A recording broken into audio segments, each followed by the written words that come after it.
तो green house गैसों के उत्सर्जन में कमी में जो नैनो पार्टिकल बनाए गए हैं उसमें दो हैं। तो पहला क्या है जिसको बोलते हैं कार्बन सोलर सेल।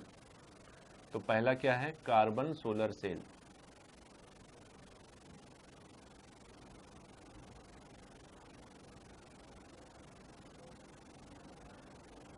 पहला है हमारे पास कार्बन सोलर सेल।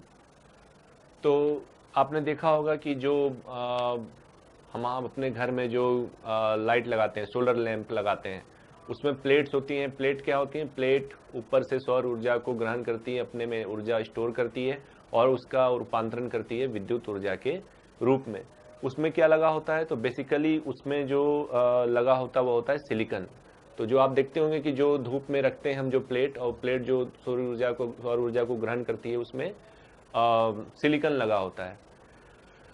लेकिन जो कार्बन सोलर सेल होते हैं उसमें सिलिकॉन के जगह पर क्या होता है? ग्रेफीन और कार्बन नैनो ट्यूब का हम इस्तेमाल करते हैं। तो हम इसमें सिलिकॉन के जगह पर क्या इस्तेमाल करते हैं? ग्रेफीन। अभी आपको बताया था ग्रेफीन तथा कार्बन नैनो ट्यूब। तो जो कार्बन सोलर सेल होती है, जो बैटरी होती है, उसके जो ऊपर का परत है वो किससे बना होता है? कार्बन दोनों से मिलकर बने होते हैं। तो जो नॉर्मल सोलर लैंप होते हैं वो क्या होते हैं? केवल जो दृश्य प्रकाश है उसको एब्जॉर्ब करते हैं, उसका रूपांतरण विद्युत ऊर्जा के रूप में करते हैं। लेकिन यह जो ग्रेफीन और कार्बन नैनो ट्यूब से बना हुआ जो कार्बन सोलर सेल है, यह दृश्य प्रकाश के साथ साथ अवरक्त प्रकाश को भी अवशोषित करते हैं। अवरक्त प्रकाश जिसको बोलते हैं इंफ्रारेड।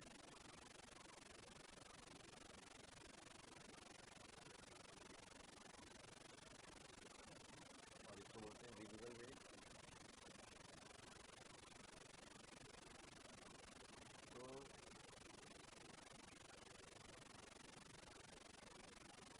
तो जो कार्बन सोलर सेल होते हैं वह दृश्य प्रकाश जो विजुअल रेज होते हैं और अवरक्त प्रकाश दोनों को अवशोषित करते हैं और दोनों को अवशोषित करके विद्युत ऊर्जा में रूपांतरण करते हैं।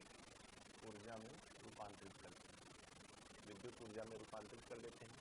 और विद्युत ऊर्जा का उपभोग हम कब करते हैं? विद्युत ऊर्जा का उपभोग हम दिन में भी कर सकते हैं और रात में भी कर सकते हैं। तो यह जो होता है इससे ऊर्जा की जो मात्रा है वह सरप्लस होती है। नॉर्मल सोलर लैंप जो है उससे यह 20% ज़्यादा, 20% ज़्यादा सरप्लस ऊर्जा बनाता है कार्बन सोलर लैंप। और जो दूसरी है, मैंने पहला बताया था आपको कार्बन सोलर सेल, और दूसरी है जिसको बोलते हैं फ्यूल सेल।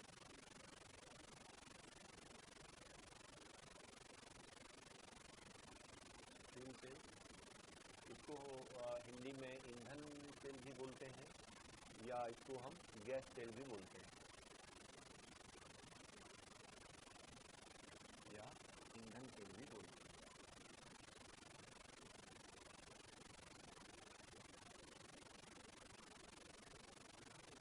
ईंधन सेल भी बोलते हैं। तो इसकी जो 20% का सरप्लस है यह कहाँ चला जाता है? फ्यूल सेल के पास चला जाता है, ईंधन सेल के पास चला जाता है, गैस सेल के पास चला जाता है। तो ईंधन सेल का क्या काम है?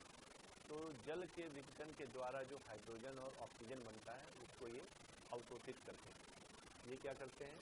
तो जो आपका H2O है, वाटर, जल, ये टूटता है हाइड्रोजन तथा ऑक्सीजन। तो हाइड्रोजन जो आपका जल के अपघटन के द्वारा जो हाइड्रोजन और ऑक्सीजन बनता है उसको ये क्या कर लेते हैं? आपस में संग्रहित कर लेते हैं फ्यूल से। तो इसमें जो हाइड्रोजन और ऑक्सीजन बनेगा इसको ये क्या कर लेते हैं?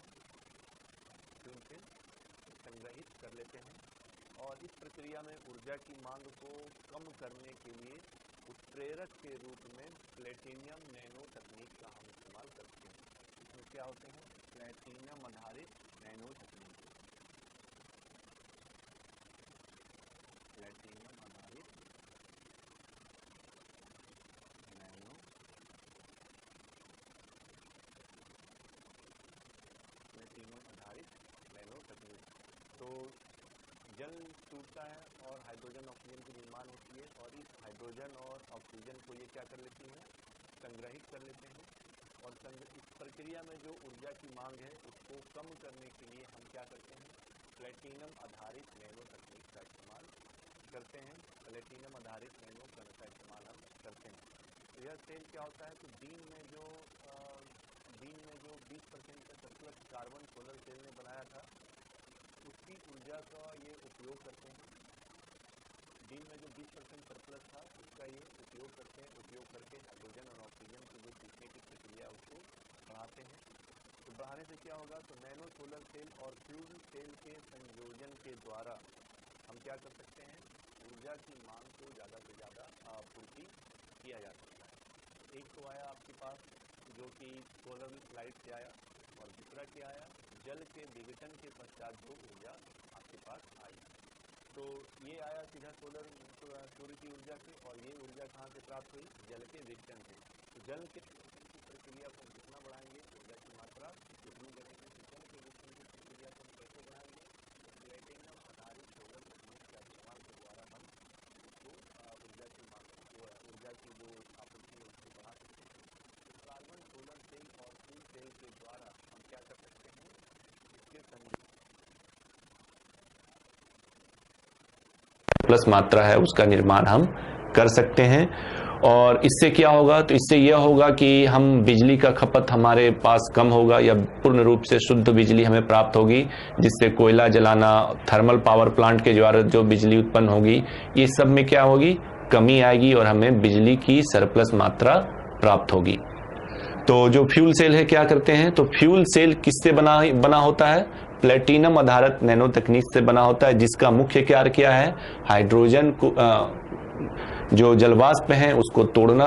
हाइड्रोजन और ऑक्सीजन में जितना टूटेगा उतनी ऊर्जा बनेगी, और इन दोनों के कॉम्बिनेशन के द्वारा हम दिन और रात में ऊर्जा, चूंकि ये तो सोलर लाइट नहीं रहेगा तो दिन में रात में बहुत ज़्यादा ऊर्जा आपको नहीं मिलेगी, लेकिन इसके द्वारा ऊर्जा आपको रात भर मिलती रहेगी, क्योंकि जलवाष्प वातावरण में हमेशा उपस्थित होते हैं। तो ये फ्यूल सेल या गैस सेल के द्वारा हम उसको तोड़ के उससे जो ऊर्जा प्राप्त होगी उसका उपयोग हम रात में कर सकते हैं। तो जो आपके कार्बन सोलर सेल होते हैं, इसकी बहुत खासियत है। सबसे बड़ी खासियत क्या है कि क्योंकि यह ग्रेफीन और कार्बन नैनो ट्यूब से बने हुए हैं, तो इसकी लागत मूल्य क्या होगी, बहुत ही कम होगी। दूसरा, तो आप देखते होंगे जो नॉर्मल सोलर लैंप होते हैं उसमें जो आपका जो वो लैंप होता है जो कि सौर ऊर्जा को संग्रहित करने का काम करता है, वो बहुत ही भारी और बहुत ही लंबा चौड़ा होता है। उसके लिए एक स्टैंड की जरूरत है, स्टैंड पर वो फिट होता है। लेकिन ये जो कार्बन नैनो ट्यूब और ग्रेफीन से जो बना हुआ कार्बन सोलर सेल है, यह कार्बन सोलर सेल इतना पतला होता है कि इसको आप चादर की तरह कहीं भी बिछा सकते हैं। घर में जैसे पेंटिंग्स होते हैं, दीवार पर आप इसको चिपका सकते हैं।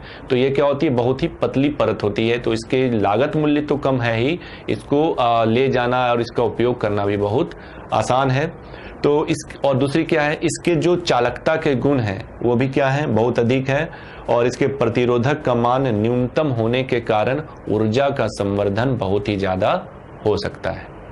तो पर्यावरण के क्षेत्र में आपने देखा ग्रीन हाउस गैसों के उत्सर्जन में कमी हम carbon nano cell, carbon solar cell और आपका जो गैस सेल थे, इनके द्वारा हम इनके उत्सर्जन को कई हद तक कम कर सकते हैं।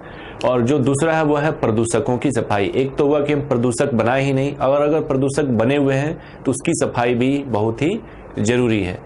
तो जो इसमें ग्रीन हाउस गैसों के उत्सर्जन में कमी है, उसके बाद है आपका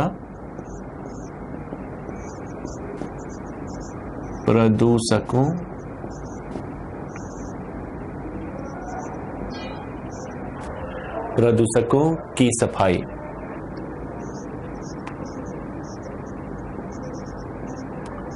प्रदूषकों की सफाई तो नैनो तकनीक पर आधारित नैनो संवेदकों का विकास किया गया है, जो कि पर्यावरण में मौजूद जो खतरनाक रसायन हैं या खतरनाक पदार्थ हैं, प्रदूषक हैं, उनको पहचान कर और उनको पर्यावरण से हटा सकते हैं। और इनका क्या है, जिस नैनो पदार्थ का हम उपयोग करेंगे प्रदूषकों की सफाई के लिए, उसका हम पुनर्उपयोग भी कर सकते हैं। तो इसी के अंतर्गत क्या है कि फ्लोरिडा यूनिवर्सिटी के शोधकर्ताओं ने पारा के द्वारा जो प्रदूषण होता है, मरकरी के द्वारा जो प्रदूषण होता है, तो उस प्रदूषक को हटाने के लिए रासायनिक नैनो संवेदकों का विकास किया है। तो पारा के द्वारा जो प्रदूषण होते हैं, तो पारा को जल से हटाने के लिए रासायनिक नैनो संवेदकों का इस्तेमाल उपयोग किया है, और इसका जो परिणाम है वह काफ़ी उत्साहवर्धक रहा है। इसी कड़िया में जो अगला है वह है, हम इसका उपयोग हम नदियों या जो प्रदूषित जलराशि हैं उनका भी हम उनसे भी प्रदूषण को हटाने का कार्य कर सकते हैं। तो तीसरा हम देख सकते हैं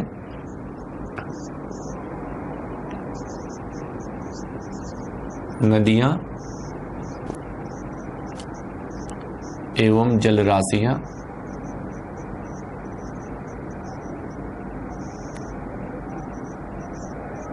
की सफाई। तो नदियों एवं जलराशियों की सफाई भी हम कैसे कर सकते हैं? तो नैनो पदार्थों के उपयोग से हम कर सकते हैं।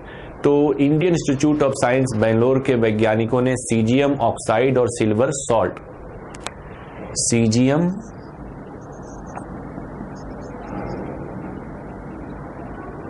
सीजियम ऑक्साइड तथा सिल्वर